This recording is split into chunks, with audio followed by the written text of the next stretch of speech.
দিনাজপুরে পার্বতীপুরে রেললাইনের ওপর থেকে হাত বাঁধা ও মাথা কাটা অবস্থায় ভরতচন্দ্র নামে এক আওয়ামী লীগ নেতার মরদেহ উদ্ধার করেছে পুলিশ। মঙ্গলবার সকালে পার্বতীপুর ফুলবাড়ি রেলপথের হলদিবাড়ি রেলগেট এলাকা থেকে তার মরদেহটি উদ্ধার করা হয়। নিহত ভরতচন্দ্র পার্বতীপুর উপজেলার চণ্ডীপুর ইউনিয়নের কালিকাপুর কুমারপাড়া এলাকার মৃত সন্তোষ চন্দ্রের ছেলে। তিনি ইউনিয়ন আওয়ামী লীগের সাংগঠনিক সম্পাদক ও পার্বতীপুরের রেলওয়ে ঊর্ধ্বতন উপসহকারী প্রকৌশলী দপ্তরে ওয়েম্যান হিসেবে কর্মরত ছিলেন। নিহতের পরিবার ও পুলিশ সূত্রে জানা গেছে, সোমবার সকালে বাড়ি থেকে বের হয়ে পার্বতীপুরে আসেন ভরতচন্দ্র। সন্ধ্যার পর থেকে তার ব্যবহৃত মুঠোফোনটি বন্ধ পাওয়া যায়।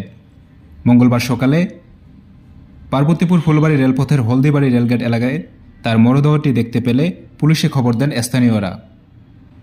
খবর পেয়ে দিনাজপুর সিআইডির senior ASP Faruk Ahmed, railway থানার ওসি ফখরুল ইসলাম, মডেল থানার ওসি আব্দুস সালাম ঘটনাস্থল পরিদর্শন করে প্রায় ৩ ঘণ্টা চেষ্টার পর নিহতের পরিচয় শনাক্ত করতে সক্ষম হন।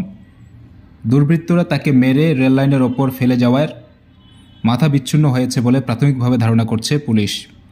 এ বিষয়ে পার্বতীপুর রেলওয়ে থানার ওসি ফখরুল ইসলাম জানান, মৃত্যুর সঠিক কারণ জানতে মরদেহটি দিনাজপুর মেডিকেল কলেজের মর্গে পাঠানো হয়েছে। রিপোর্ট পেলে মৃত্যুর সঠিক কারণ জানা যাবে।